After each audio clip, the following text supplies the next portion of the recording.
Saudara sekalian, tadi pagi ketika saya menghadap kepada Tuhan, ada hal yang Tuhan katakan begini. Dia berkata selalu ada sekian pilihan, tapi dasarnya adalah dibagi dua. Hari ini kalau anak-anakku kumpul, maka sebagian mereka itu berfokus kepada yang namanya peristiwanya atau sesuatu kejadiannya. Dalam hal ini fokusnya kepada Yobel besar.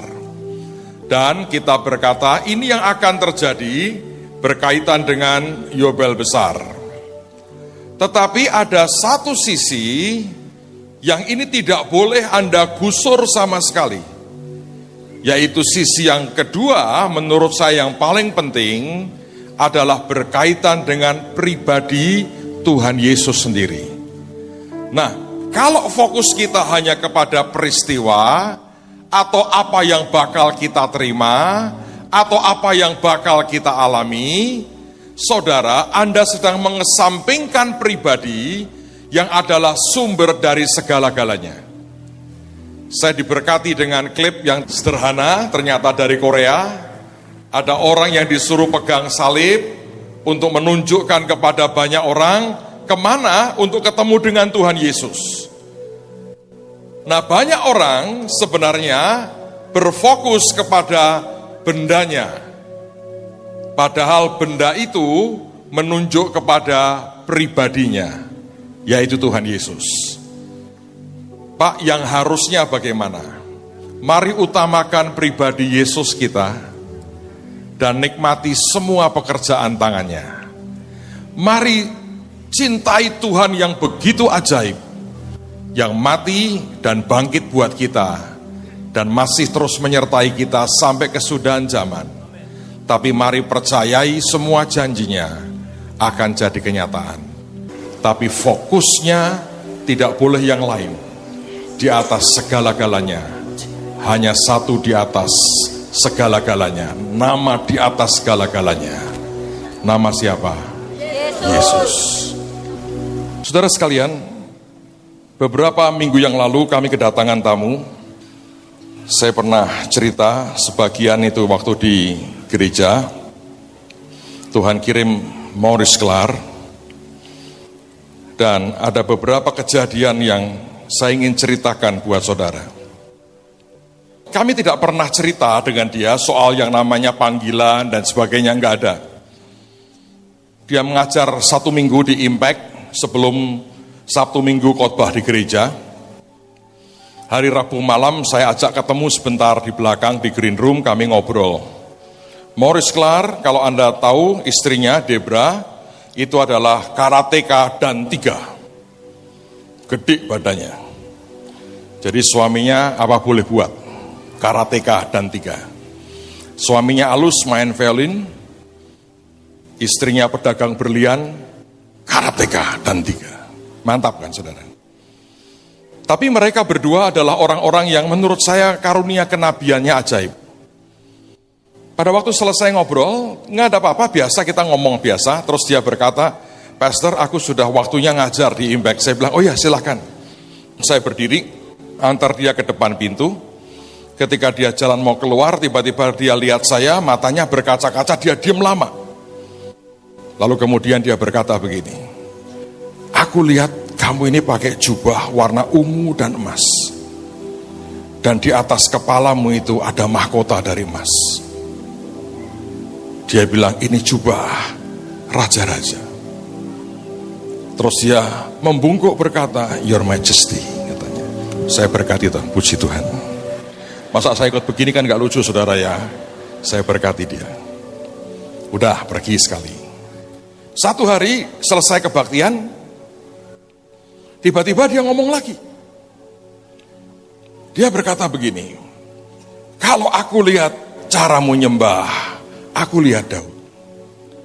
Tapi kalau aku lihat semua yang kalian kerjakan, dia berkata aku lihat Salomo. Saya bingung saudara.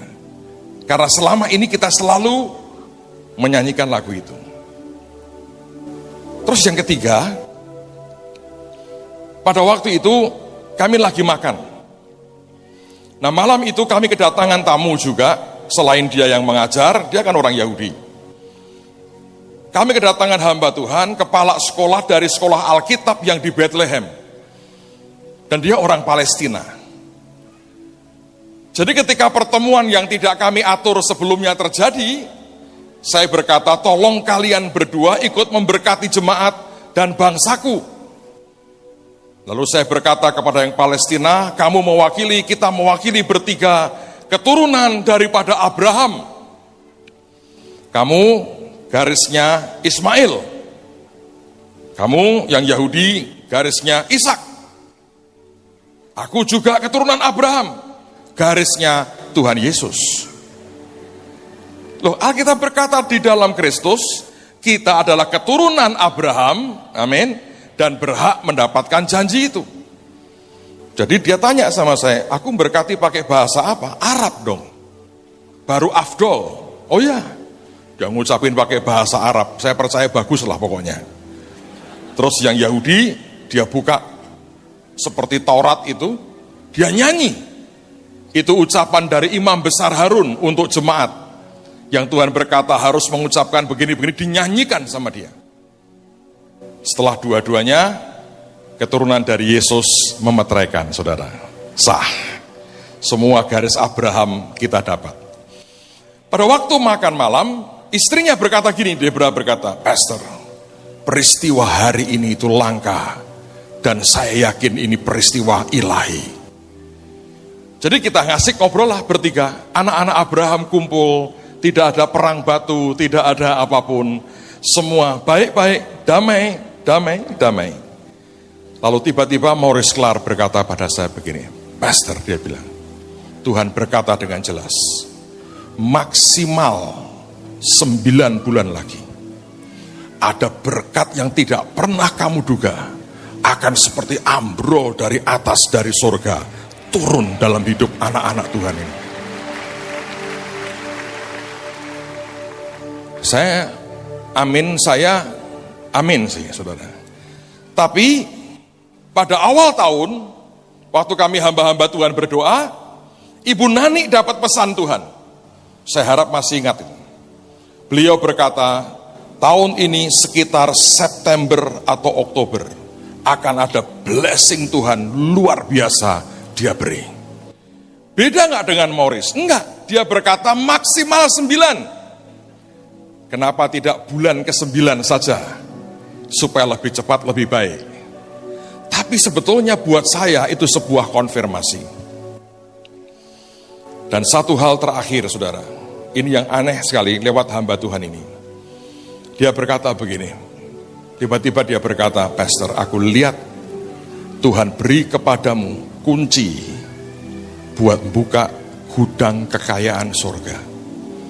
Dan kunci itu seperti kunci kuno dengan ada batu di tengah-tengahnya. Lalu kemudian yang ini dia keluarkan air mata. Dia berkata, please, buka. Demi umat Tuhan, buka. Perkataan itu jadi beban buat saya, saudara. Dalam hati saya bilang, Tuhan, ajari aku bagaimana melakukannya. Tapi kemudian Tuhan ingatkan saya satu peristiwa. Beberapa tahun yang lalu Tuhan berkata, kepadamu ku berikan kunci-kunci kerajaan sorga. Yang aneh, hari berikutnya ada seorang saudara beri saya cincin, saudara. Dan bagian dari lukisan di cincin itu, bagian dari ornamen cincin itu, dia taruh 2 kunci kuno nyilang begini. Dan Tuhan berkata, ini tanda yang hambaku katakan terjadi. Ada kunci-kunci kerajaan sorga, termasuk kunci blessing, gudang kekayaan. Tuhan akan buka untuk Anda dan saya.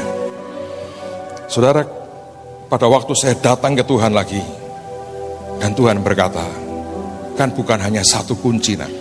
Kuncinya sebetulnya banyak. Dan sebetulnya salah satunya adalah kunci pengetahuan, saudara. Dan kunci pengetahuan ini kalau orang bisa membukanya dan mengerti, sesuatu akan terjadi. Saya ingin bicara tentang yang namanya transfer of wealth atau pemindahan kekayaan. Saudara, Tuhan sangat mau terjadi pemindahan kekayaan. Nah, saudara sekalian, mengapa Tuhan mau terjadi yang namanya transfer of wealth? Beberapa orang berkata, Pak, ini kan namanya kita merampok hartanya orang lain. Sama sekali tidak. Tuhan kalau berbuat apapun disertai dengan dasar keadilan. Dan keadilannya itu selalu sempurna. Sekarang mari kita lihat beberapa dasar Alkitab, kemudian saya akan memberikan beberapa data kepada saudara. Lihat Amsal 13 ayat yang ke-22. Amsal 13 ayat yang ke-22. Alkitab berkata, orang baik meninggalkan warisan bagi anak cucunya. Tetapi kekayaan orang berdosa disimpan bagi orang benar. Kalau Anda membaca terjemahan Amplified, akan digunakan sebuah kalimat yang ajaib sekali. Dikatakan, a good man lives in inheritance to his children. Orang yang baik itu meninggalkan warisan kepada anak cucunya. Lalu dikatakan, and the wealth of the sinner, dan kekayaan orang berdosa, dikatakan, find its way eventually, akhirnya akan menemukan jalannya sendiri into the hands of the righteous, menuju ke tangan orang benar. Jadi Alkitab berkata, kalau ada orang yang berdosa, orang yang jahat, dia punya uang, maka uang itu pada akhirnya akan menemukan jalan untuk sampai ke tangan kita. Karena kita orang benar. Nanti saya jelaskan datanya supaya Anda tahu. Kalau ini tidak setuju dulu karena beberapa orang sangat baik. Dia berkata, janganlah. Kesian kalau hartanya mesti pindah ke kita. Nanti kita akan lihat ujungnya. Jadi uang itu bisa menemukan jalan untuk menuju yang seharusnya dia pergi. Satu hari ada seorang hamba Tuhan berkata, di dunia ini pernah dibuat simulasi. Pakai komputer atau pakai program apa saya nggak tahu. Jadi semua orang suruh ngumpulkan uangnya, seluruh dunia. Kumpulkan duitnya, lalu dibagi semua rata. Siapa yang suka itu? Boleh angkat tangan. Siapa yang suka kalau sampai uang dibagi rata semua? Siapa yang suka? Angkat tangan. Siapa yang keberatan? Angkat tangan. Saudara, itu overcurigation kalau ditanyain. Ini seriusin. Kalau seandainya ada peraturan berkata, seluruh uang yang Anda punya dikumpulkan, terus dibagi rata. Siapa yang berkata, oke juga tuh, boleh angkat tangan? Nanti yang tidak angkat tangan saya mau tanya, pendapatmu apa? Oke? Siapa yang berkata, saya nggak setuju Pak, angkat tangan. Berarti lumayan, Anda minimal di atas rata-rata orang.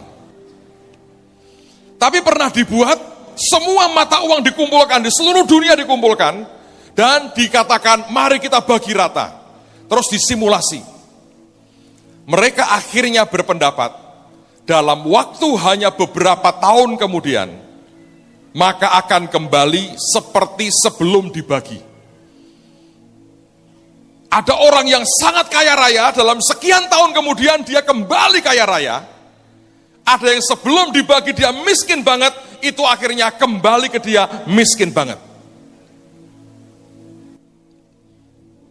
Uang, tanda petik, bisa cari jalan sendiri. Saudara, kalau Anda perhatikan ya, ada orang seringkali mengeluh, tolongilah orang miskin, tolongi orang susah. Ada betulnya. Tapi di sebuah level tertentu saya memperhatikan ada yang aneh. Dan ini menurut penelitian juga seperti itu. Orang-orang kaya, para konglomerat itu jarang ganti HP, jarang. Yang pas-pasan setahun 3 kali ganti HP. Nah, siapa yang suka gonta-ganti HP, Anda mesti mengerti ada roh pas-pasan dalam dirimu yang harus engkau tengking. Sebab bagi orang pas-pasan, HP itu merupakan harga diri, prestis. Bagi orang kaya, datanya itu nggak boleh hilang. Yang pas-pasan, data hilang nggak apa-apa, nggak penting juga kok. Cara mikirnya memang begitu. Tapi Alkitab berkata yang pertama, harta dari orang yang berdosa itu pada ujungnya harus sampai di tangan orang benar. Sekarang lihat Pengkhotbah pasal 2 ayat yang ke-26. Pengkhotbah pasal 2 ayat yang ke-26. Karena kepada orang yang dikenannya, ia mengaruniakan hikmat, pengetahuan, dan kesukaan. Tetapi orang berdosa ditugaskannya untuk menghimpun dan menimbun sesuatu yang kemudian harus diberikannya kepada orang yang dikenan Allah. Jadi kalau Anda hidup dalam dosa ini, masalah besar. Semua yang Anda kumpulkan harus diberikan kepada orang yang dikenan Allah. Ini pun kesia-siaan dan usaha menjaring angin. Anda bertanya lagi, Pak, kenapa sih harus seperti itu? Sekarang saya berikan beberapa data. Tahukah Anda, uang perputaran dalam dunia pelacuran di Indonesia, yang untuk pelacuran, perputarannya per bulan 5,5 triliun rupiah. Bagaimana kalau Anda bergerak di kota Anda masing-masing, buat peperangan rohani, tempat-tempat pelacuran Anda perangi, dan berkata, ini bukan anak Bapak, tidak ada anak Bapak kayak seperti ini, gua anaknya Bapak. Yobel, mereka bertobat, uang pelacuran masuk untuk pekerjaan Tuhan, dan masuk untuk hidup orang-orang percaya. 5,5 triliun per bulan. Anda biarkan, itu uang berdosa. Padahal uang-uang itu sedang menangis, berkata, aku bosen, pengen kebaktian, ikut saudara. Tapi Anda diam saja. Sebulan, saya ketika baca data ini saya kaget. Makanya Tuhan berkata, harta kekayaan orang berdosa harus pindah dan cari jalan dan ketemu di tangan orang-orang benar. Untuk pelacuran aja. Itu baru di Indonesia loh, saudara. 5,5 triliun per bulan. Anda tahu sekarang yang namanya dana terorisme dunia, yang dipakai untuk senjata, dipakai untuk teroris dunia, seluruh dunia. Per bulan itu 15 miliar US dollar. Hitung rupiahnya sendiri. Per bulan 15 miliar. Itu dana kalau sampai di tangan kita, jadi apa ini? Serahkan ke Bu Iin.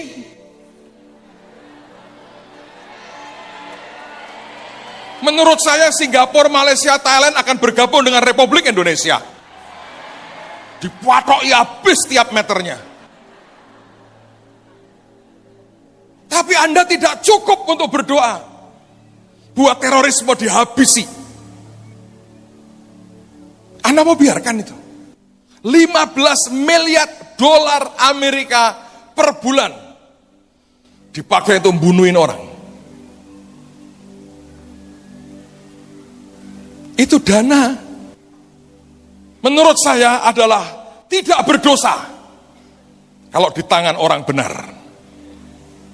Anda masih belum yakin kelihatannya.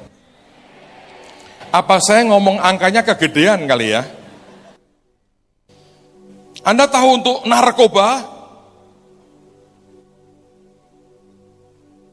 di dunia ini per tahun 85 triliun dolar per tahun. Narkoba. Sebagian hanya efeknya gedek. Sebagian efeknya orang, sebagian langsung mati. Kata presiden kita tiap hari 50 orang Indonesia mati overdosis.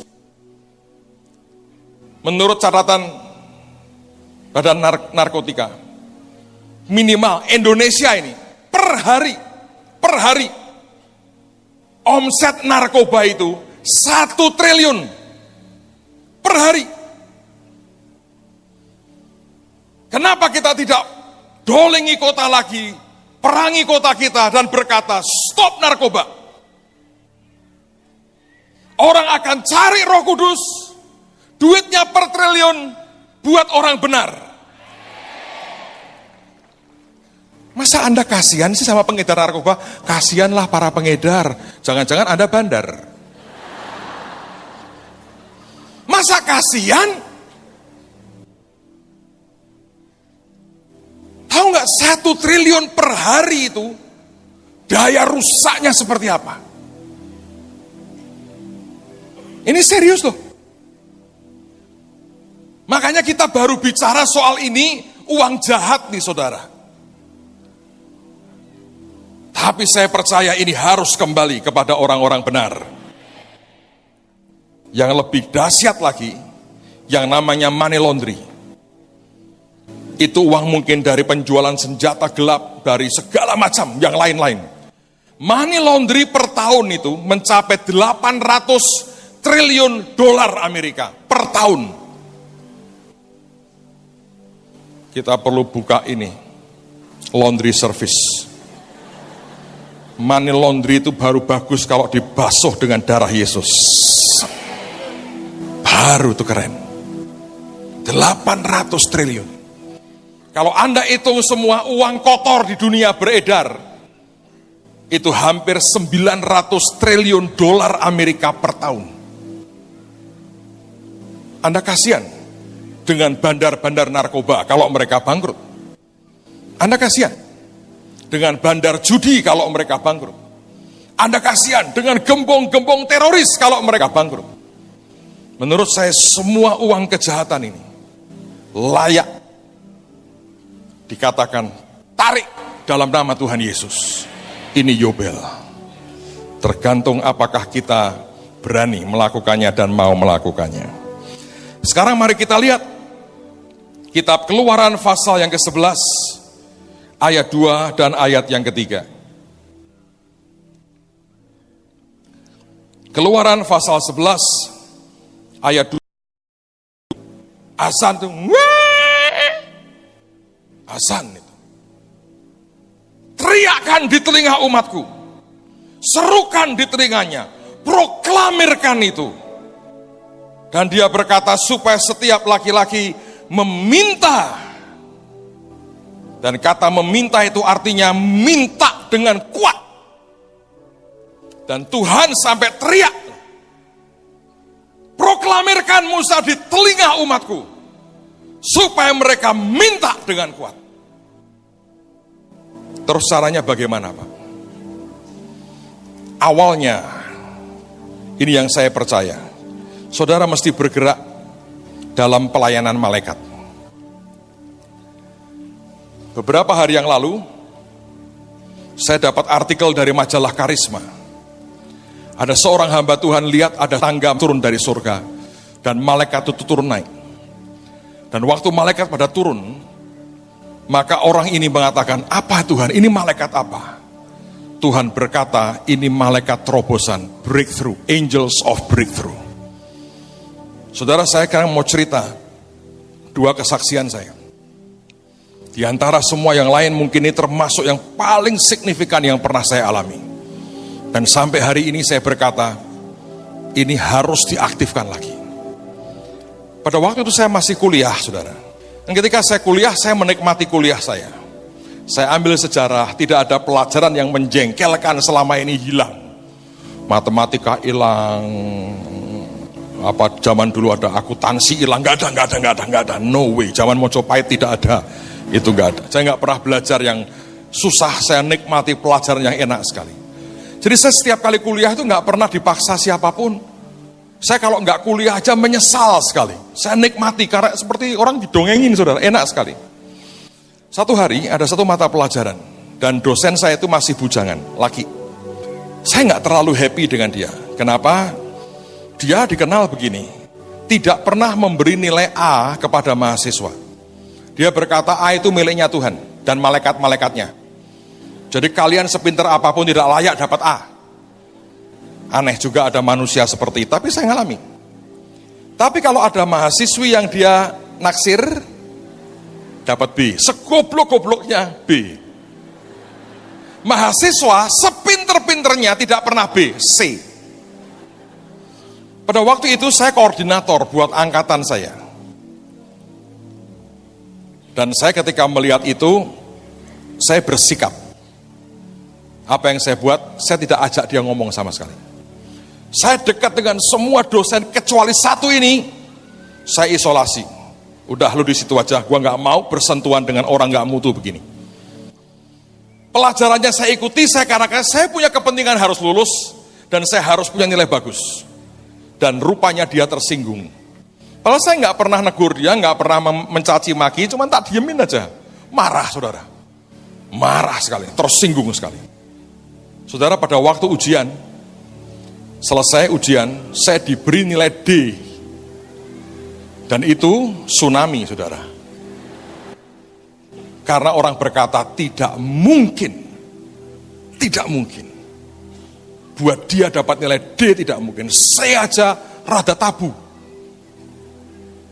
Lalu dosen-dosen saya yang lain, termasuk pembimbing saya berkata, Mas, protes mas. Jangan mau dikadalin begini.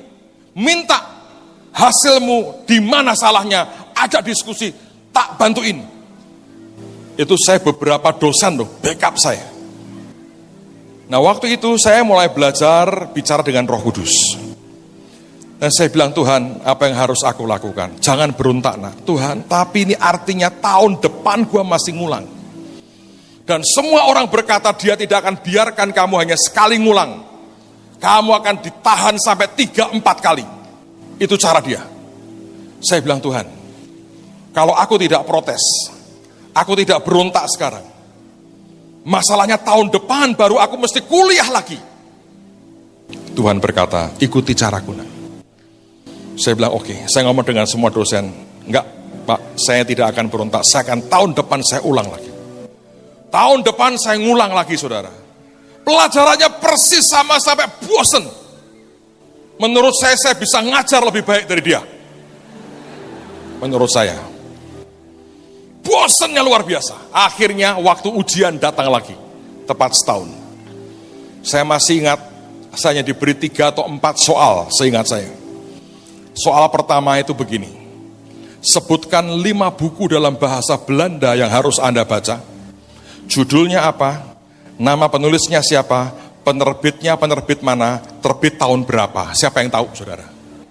Semua orang baca buku sekalipun dia ngerti bahasa Belanda, baca isinya.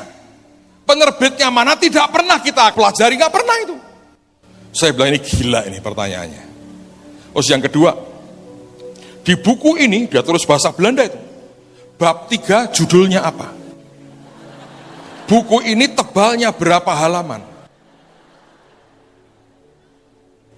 Saya bilang, edan tenan ini orang. Pokoknya semua pertanyaannya kayak begitu, terus dia berkata gini, khusus kali ini silahkan nyontek. Boleh, buka catatan. Catatannya siapa? Itu buku semua di perpustakaan. Dan itu buku semua bahasa Belanda. Waktu itu saya lumayan bahasa Belandanya. Sekarang yang saya ingat cuma eten en slapen, saudara. Yang lain saya kagak ingat. Tapi itu pada waktu itu seperti itu, siapa yang bisa? Tinggal pergi. Maka di kelas saya isinya caci maki, binatang apapun keluar. Dari tikus sampai kadal keluar semua. Semua marah. Saya bilang, Tuhan, dulu aku bisa, dia kasih D. Ini jawabnya apa? Komisi Hak Asasi Manusia belum ada waktu itu, saudara. Ini kalau saya nggak bisa dikasih E, nggak bisa bantah lagi ini. Akhirnya saya ngawur, saudara. Menurut saya itu semua salah. Terus akhirnya kumpulin. Dia ketawa-ketawa aja. Saya bilang ini kurang ajar ini orang. Selesai ujian, kami ada liburan 1 bulan, saudara. Pada minggu kedua, datanglah 2 teman saya. Datang ke rumah, dia ngomong begini, ada kabar gembira. Saya bilang, apa kabar gembiranya? Guru kita itu besok dipaksa kawin. Loh kok dipaksa? Yang maksa siapa? Mertuanya. Kebetulan mertuanya itu tentara. Kenapa maksa? Anaknya dihamili, katanya begitu. Bukan kabar gembira dong, ya gembira buat kita. Terus kenapa gembiranya? Ayo urunan. Kita belikan batik yang bagus, datangin, kita diundang nggak? Enggak. Tapi kalau orang datang nyumbang nggak ada yang nolak. Kecil-kecil sudah belajar korupsi, suap menyuap.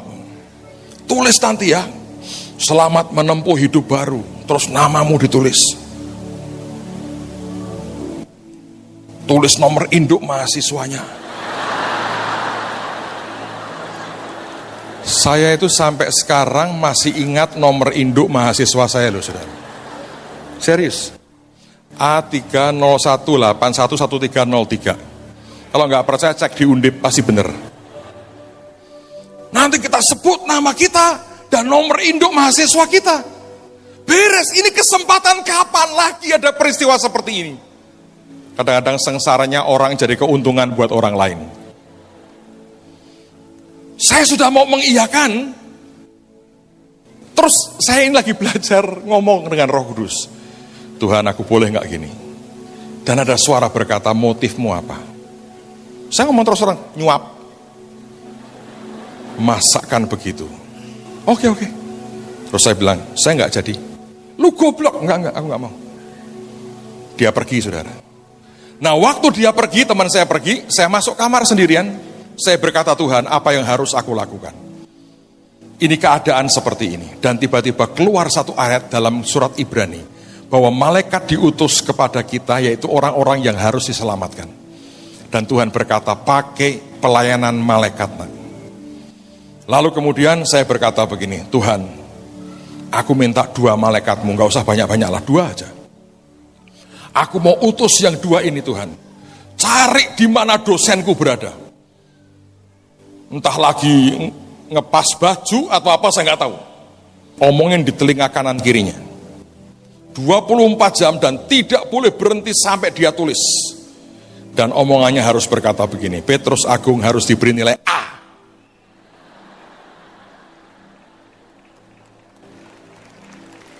Kenapa begitu? Itu termasuk denda-dendanya dia, nyusahin saya. Saya bilang, jangan berhenti sampai dia tulis A di nilai saya. Saya berkata dalam nama Yesus, amin. Aku utus kau malaikat. Sudah toh? Bapak ngerasain apa? Enggak ngerasain apa-apa saya. 2 minggu kemudian, waktu pengumuman ujian, kami kumpul di kampus, ruang untuk nilai dan hasil ujian tertutup di situ, belum dibuka. Semua sudah muncul. 2 teman saya ketawa-ketawa, dia berkata, kamu goblok sih, kita nyumbang. Terus dia gimana? Oh ya, dia baik, ramah dengan kita. Terus diterima sumbangannya, tenang kita. Pasti lulus tahun ini, karena mereka sudah 3 kali, saudara. Itu masalahnya. Tenang. Kamu sih, lihat nanti kamu, saya kayak kita nasibnya, 3 kali minimal. Saya hanya diam, saya bilang, pokoknya aku nurut Tuhan. Jam tertentu, jam 10 dibuka ruangan untuk itu. Saya lari ke dalam, yang saya cari pelajarannya dia dulu, saudara. Yang lain nggak terlalu dipikirin, pasti oke. Yang ini memang aneh. Dari 60 mahasiswa kira-kira, separuh lebih dapat nilai D dan E.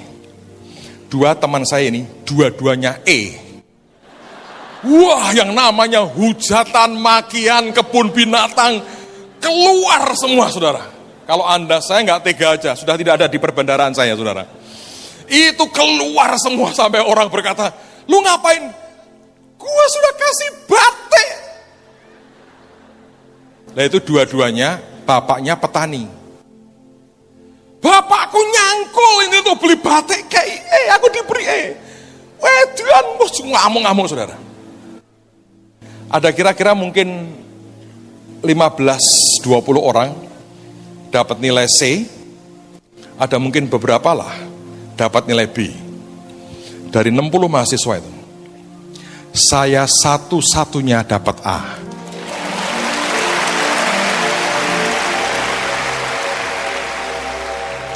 Nah, itu menang dengan cara mantap, saudara. Dan Tuhan berkata loh, kamu teriakkan di telinga umatku, supaya mereka minta dan minta dengan kuat. Anda berkata, Pak, dasarnya apa? Kalau hari ini saya nanti pulang, saya gedor tetangga saya, masmu bawa buat aku. Kan rame, Pak. Tapi kalau Anda punya hak atas sesuatu apapun, Anda berkata, Tuhan, ini pelayanan malaikat aku aktifkan. Harus datang dalam nama Tuhan Yesus. Selesai satu, saya beberapa tahun kemudian lulus, dan kemudian saya pelayanan. Saya bertemu dengan salah seorang konglomerat Indonesia. Itu pertama kali saya ketemu dengan dia. Terus dia counseling dengan saya. Dia tuh cerita begini, Pak, dia berkata, saya ini kerjasama dengan sebuah perusahaan A di Amerika. Kami sudah lama, Pak, kerjasama. Nah, sekarang ini posisinya A ini utang ke saya, masih belum bayar ke saya sekian juta dolar Amerika.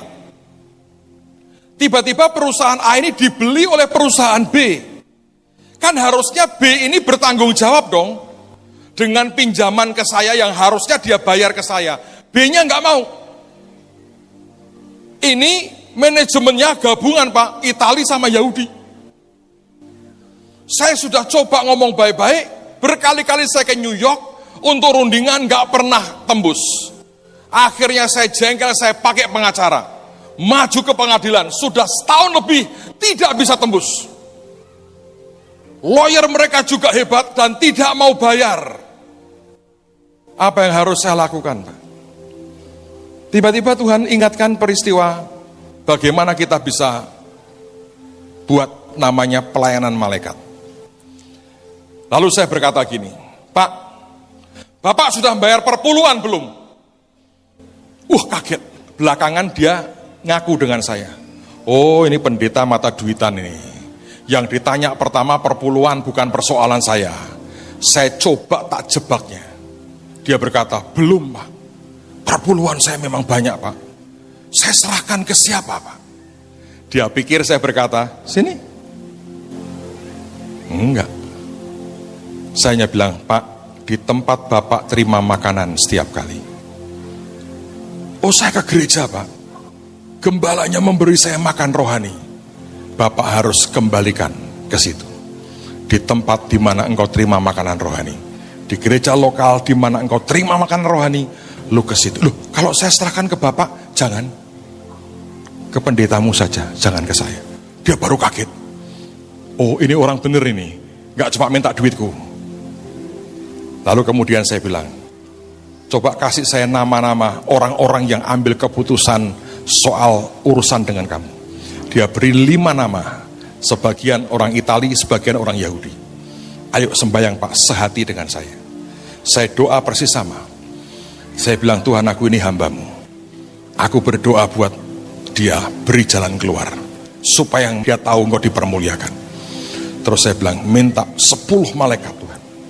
Buat tiap orang 2, ngomong di telinga kanan kirinya 1 hari 24 jam, ngomong utangmu kepada perusahaan di Indonesia ini harus kau bayar, harus kau bayar. Ngomong terus, jangan berhenti sampai dia berkata kita mesti bayar. Amin. Terus dia berkata, sudah, Pak, sudah. Sekarang saya mau pulang. Makan dulu, Pak, nggak usah. Bahaya ini. Perpuluhan aja dijebak saya. Kelama-lamaan bahaya ini. Saya tinggal pergi, saudara. Hari berikutnya saya pulang ke Semarang. Saya mampir ke rumah mertua saya. Siang kira-kira jam 2 dia telepon saya. Dia cari saya di rumah, nggak ada. Diberitahu nomor telepon mertua. Dia telepon saya. Dia bilang, Pak, ajaib Tuhan. Tadi pagi aku ditelepon mereka. Terus ngomong apa? Mereka berkata gini, Pak, kami minta maaf sudah menyulitkan Anda sekian lama. Kami sadar kami salah. Sudahlah, kami akan lunasi, tapi minta waktu 3 bulan untuk melunasi. Kami akan buat pernyataan, dan dengan pengadilan kita selesaikan, kita akan berkata, aku dalam 3 bulan akan bayar semuanya. Dalam 3 bulan selesai. Saudara percaya ada transfer of wealth? Kalau Anda ketemu tempat-tempat yang gak bener nih, Anda mulai perangi, terus Anda berkata malaikat, buat orang itu bertobat, buat yang punya ini bertobat, buat si A bertobat, buat si B bertobat, dan omongin malaikat, dalam nama Yesus, aku ambil duit orang gak bener nih, masuk sekarang dalam nama Tuhan Yesus. Saya percaya Yobel itu akan terjadi. Kalau mulai hari ini Anda mulai buat mapping, Anda mulai ngerti apa yang harus Anda lakukan, saya percaya ini akan membawa terobosan. Karena malaikat terobosan sedang datang di tengah-tengah kita. Angels of breakthrough sedang Tuhan kirim di tengah-tengah kita. Ada 2 orang saudara datang ke saya, dan dia berkata, Pak, saya ini punya properti beberapa, nggak bisa laku, Pak. Itu hari di mana saya baru baca artikel tentang Angels of Breakthrough, dan salah satu kalimatnya mengatakan angels itu membawa trompet, membawa sangkakala. Lalu pertama kali saya memberi nasihat, Pak, cari peniup shofar yang benar, ajak ke tempat propertimu yang tidak laku, tiup, dan Bapak angkat tangan di depan Tuhan, sebab Anda akan diingat oleh Tuhan. Hari ini saya mau ajak nanti Anda melakukannya sama-sama. Amen. Biar semua kita mengalami terobosan Tuhan yang ajaib. Nanti kita akan lihat ayatnya. Sekarang kita lihat yang berikutnya. Kalau Anda lihat dalam Keluaran pasal yang ke-11 tadi pada ayat yang ketiga, ada sebutan yang menarik sekali. Saya mau bacakan terjemahan yang lain. And the Lord gave the people favor in the sight of the Egyptian. Dan Tuhan memberikan kemurahan kepada umat Tuhan itu di mata orang-orang Mesir. Lalu ada kalimat, moreover, lebih daripada itu, the man Moses was very great in the land of Egypt, in the sight of Pharaoh's servant, and in the sight of the people. Ada sebutan bukan hanya Musa, tapi the man Moses. Saudara, sebutan the man itu bisa menggambarkan orang yang sangat istimewa, atau bahkan dia seorang champion. Teman kita pendeta Bill Wilson, kalau lihat ada orang yang kerjaannya bagus, dia selalu berkata, you are the man, you are the man. Karena berkata, kamu championnya, kamu championnya. Saudara, antara Tuhan kerja, dengerin ya, antara Tuhan kerja membuat hati orang Mesir bermurah hati, sampai kepada semua jarahan itu sampai ke kita, ada satu faktor yang akan ambil bagian untuk memuluskan semua itu terjadi, yaitu apa? Reputasi. Menurut saya tidak kebetulan ketika Alkitab berkata Tuhan membuat orang Mesir itu murah hati, tapi juga dikatakan juga di samping itu Musa, the man Moses, itu orang yang besar, yang hebat di pandangan rakyat, pegawai Firaun, dan semua orang Mesir melihat Musa itu adalah the man, orang yang punya reputasi. Saudara, ada banyak orang, menurut saya, Anda kehilangan itu banyak hal karena reputasimu tidak baik. Satu hari ada seseorang datang minta bantuan. Spontan saya berkata, saya mau bantu ini. Saya sudah bicara dengan beberapa teman, kita bantu ya. Ayo, oke Pak, kita bantu Bu. Begitu orangnya datang semua shock. Loh, dia toh lemes. Reputasinya parah. Saudara bisa ngerti itu. Reputasi itu penting. Ada banyak orang diberi kepercayaan kecil, tidak dikerjakan dengan segenap hati. Kalau Anda itu reputasinya ya, kalau jualin barang orang nggak pernah bayar, kalau utang nggak pernah bayar, malah jadi galak, ngajak berantem orang yang ngutangi. Anda bukan orang yang tepat janji, selalu molor. gampang janji tidak pernah genapi, kerja nggak pernah beres, tidak ada spirit of excellence. Kalau itu reputasimu, itu kadang-kadang menghambat loh. Tapi sebaliknya kalau Anda adalah orang yang punya integritas, orang berkata nama ini, wah hebat nih. Itu akan membuat jalannya jadi begitu mulus dan begitu mudah buat Tuhan memberkati kita. Saudara, saya dengar kesaksian, kalau Anda di lobi Anda tahu ada counter buat roti Noka. Itu produksi gereja, pelayanan yang punya. Pada waktu mulai ada seorang anak Tuhan yang dia punya mesin untuk buat itu. Salah satu bagian adalah itu buatan Itali. Dia beli mahal sekali.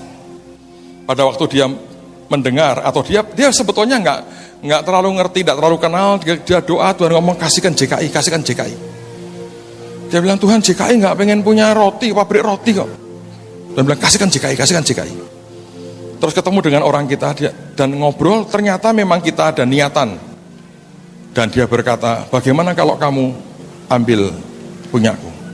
Dan dia beri kita harga sangat murah. Pada hari mesin itu nyampe, dan kita mulai jalan. Waktu dia lihat semuanya, dia hanya berkata gini, aku rela sekali. Walaupun ini sebetulnya harganya nggak masuk akal. Aku rela sekali. Dan itu penting, saudara. Apakah orang menyerahkan ke Anda berkata, kalau untuk kamu, aku rela lah. Atau orang berkata, aduh kenapa untuk kamu ya? Adikmu ada nggak? Kalau lu pasti berantakan lagi. Ini penting, saudara. Tapi aku ini berbahasa roh paling kenceng.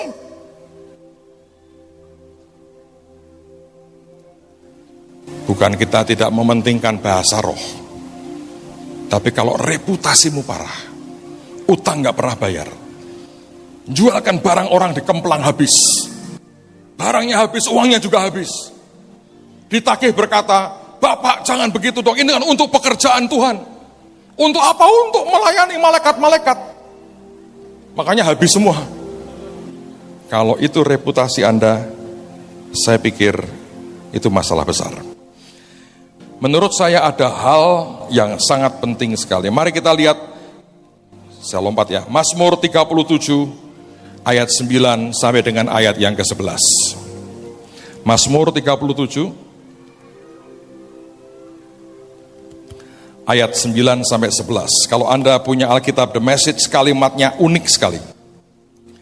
Dikatakan begini, before long the crooks will be bankrupt. Gak lama lagi the crooks, itu siapa the crooks? Orang-orang yang utang gak bayar, yang kerja gak benar, nipu sana nipu sini, akan bangkrut, Tuhan berkata. Tapi kalimat yang kedua dikatakan, God investors, investor-investornya Tuhan will soon own the store, akan segera memiliki toko-tokonya sendiri. Tapi kalau Anda termasuk the crook, harus bertobat. Kalau enggak, Tuhan berkata, soon, before long, the crook will be bankrupt. Before you know it, sebelum engkau menyadarinya, the wicked will have had it. Sebelum engkau menyadarinya, orang-orang jahat akan mengalami itu. Engkau akan memandang kepada tempat yang dulunya terkenal, dan akhirnya nothing, hilang semua. Semua kejayaan masa lalu mereka selesai. Tapi kalimat yang ajaib yang terakhir berkata begini, saya suka kalimatnya. Down to earth people, orang-orang yang rendah hati, will move in and take over. Akan mulai masuk dan ambil alih. Siapa? Bukan the crooks, bukan yang reputasinya jelek, tapi orang-orang yang down to earth people will move in and take over. Orang-orang yang rendah hati akan mulai masuk, bergerak ke dalam dan ambil alih. Lalu kemudian digunakan kata-kata ajaib, releasing a huge bonanza. Apa itu Pak bonanza? Zaman saya kecil ada tuh film koboi, judulnya Bonanza. Tapi kata releasing itu artinya menikmati. Kata bonanza, kalau Anda cek di kamus artinya sumber keuntungan atau tambang emas yang besar. Orang-orang yang down to earth akan move in and take over and releasing a huge bonanza. Anda harus rendah hati. Anda akan nikmati semua. Yang terakhir, saudara, ada cara yang Tuhan bisa kerjakan. Saya lagi bicara tentang hal-hal yang lebih banyak ke supranatural. Saudara, Tuhan itu urusan dengan barang itu Anda harus mengerti. Dari pihak Tuhan, benda itu bisa diubah, benda bisa diperbanyak, benda bisa dipindah. Saya mau tanya, kekayaan termasuk benda tidak? Uang termasuk benda tidak? Itu bisa diubah, diperbanyak, dan dipindah. Air bisa jadi, gini kok mau yobel besar nih, piye ya? Siapa yang pernah membaca Alkitab, coba angkat tangan. Pernah membaca Alkitab? Pernah. Yesus mengubah air menjadi sesuatu yang kelihatannya biasa, dia rubah jadi luar biasa. Alkitab berkata, ada 5 roti dan 2 ikan, bisa dilipat kali gandakan, memberi makan 5.000 orang laki-laki. Minyak dalam buli-buli jadi berlipat kali ganda, sampai bisa membayar hutang dan hidup dari sisanya. Tepung dan minyak janda di Sarfat tidak pernah habis, sampai musim menuai datang. Anda lihat, roti untuk rombongan nabi juga cukup untuk memberi makan begitu banyak nabi. Kalau Anda baca, gunung bisa dipindah, kata Tuhan Yesus.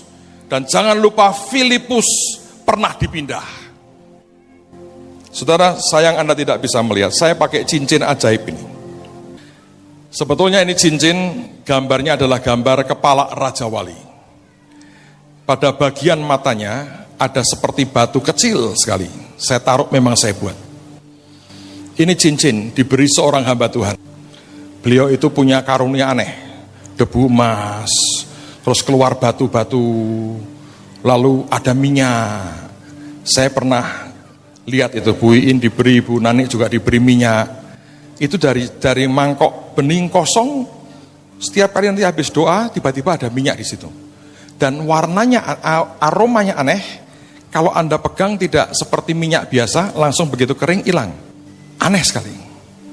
Nah, beliau itu satu hari dia dapat batu ini. Dan dia berikan ke saya. Pak, ini batu dari Tuhan. Saya pegang sekarang di tangan saya. Untuk mengingatkan saya, kalau lihat dari kilauannya, bukan kaca, saudara. Berlian. Dari mana Bapak tahu? Percayalah, saya tahu. Sirkon saya tahu. Berlian saya tahu. Dari kilauannya saya berkata, ini berlian. Saya pernah dengar AOC itu. Yang banyak mujizat AOC ini, saudara. Baik-baik sama AOC. Bagiin yang lain-lain. Itu kadang duitnya bisa nambah. Jelaji bisa nambahnya ribuan dolar. Itu berkali-kali loh. Kenapa tidak Anda dan saya? Mari kita lihat Bilangan pasal 10. Ayat 9 dan ayat yang ke-10. Bilangan 10 ayat 9 dan ayat yang ke-10. Dan apabila kamu maju berperang di negerimu melawan musuh yang menyesakkan kamu, kamu harus memberi tanda semboyan dengan nafiri. Supaya kamu, saudara, diingat di hadapan Tuhan Allahmu dan diselamatkan daripada musuhmu. Juga pada hari-hari kamu bersukaria, pada perayaan-perayaanmu, dan pada bulan-bulan barumu, haruslah kamu meniup nafiri itu pada waktu mempersembahkan korban-korban bakaranmu dan korban-korban keselamatanmu. Maksudnya, supaya kamu diingat di hadapan Allahmu. Akulah Tuhan Allahmu. Hari ini, Saya mau buat dua hal sekaligus seperti yang Alkitab katakan. Di bagian depan atau belakang dari amplop itu, saya minta saudara tulis semua yang selama ini Anda nggak bisa jebol. Apapun yang rasanya berat, mental terus nggak bisa nembus. Saya percaya ada angels of breakthrough di tengah-tengah kita. Lalu yang kedua, saudara bawa persembahanmu. Saya mau berkata buat saudara, karena ini menjelang Yobel, maka korbanmu ini akan menentukan sebetulnya. Sebab sekarang ini kita sudah mulai masuki sebetulnya 3 kali lipat dari yang biasanya.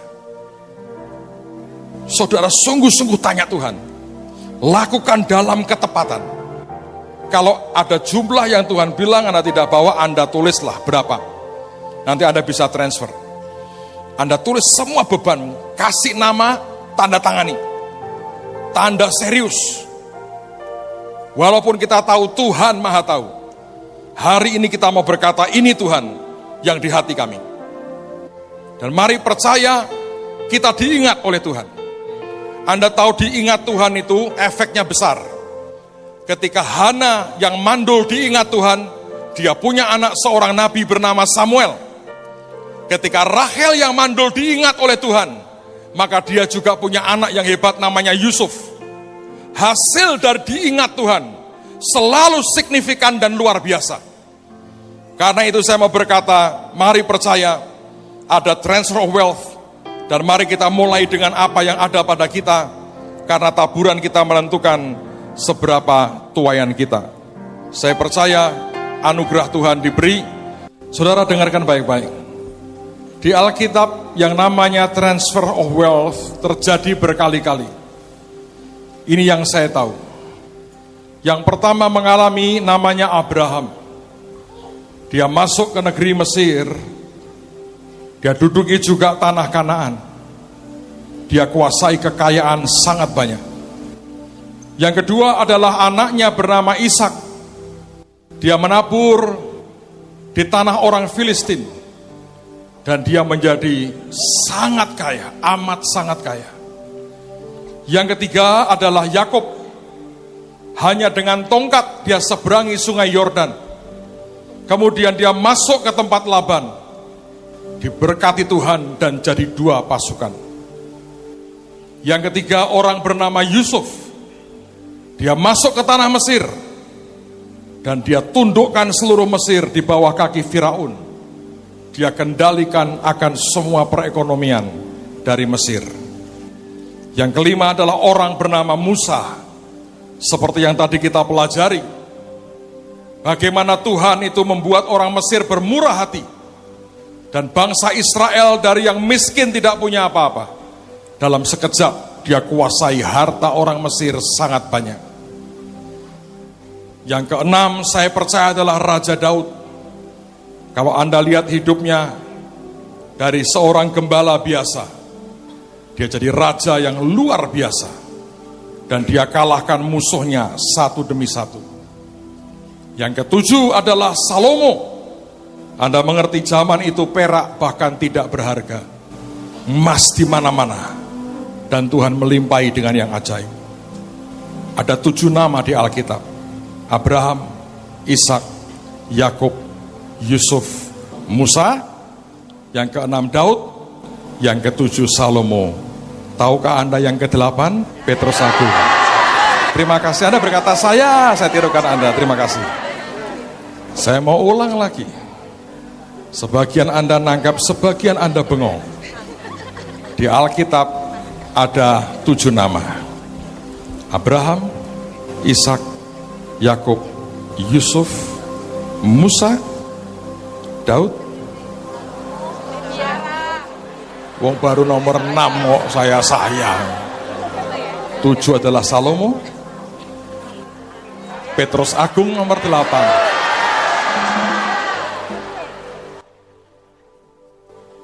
Siapa nomor 8? Petrus Agung. Terima kasih. Lumayan imanmu hari ini. Kita taruh korban ini. Hari ini kalau Anda lakukan segenap hati.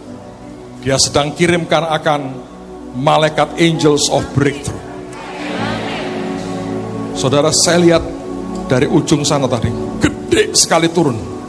Ada angels of breakthrough. Nanti begitu shofar ditiup, maka dua hal.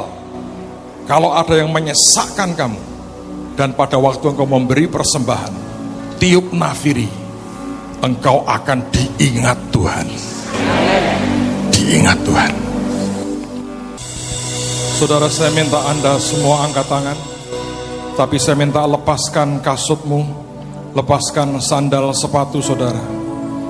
Dalam perjanjian warisan, perjanjian inheritance, sebagai tanda kita mewarisi, kita lepaskan sepatu kita.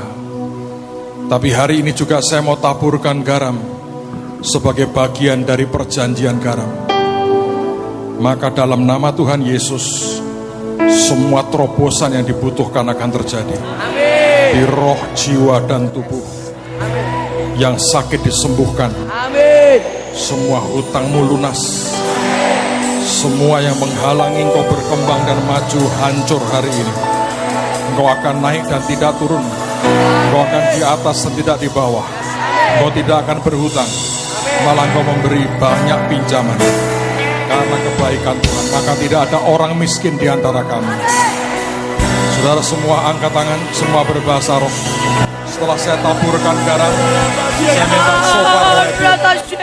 Dalam nama Tuhan Yesus, jadi sebuah perjanjian garam.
Breakthrough Tuhan, breakthrough, breakthrough, breakthrough, breakthrough, breakthrough, breakthrough, breakthrough, breakthrough. Angels of breakthrough, do it. Nah, dalam nama Yesus, breakthrough. Karena perjanjian, karena kabaran, sekarang maka pakai katamu. Nekere sikare tekoro. Nekete sukorana mata kaya rahata. Sando kara pahaya rata seral.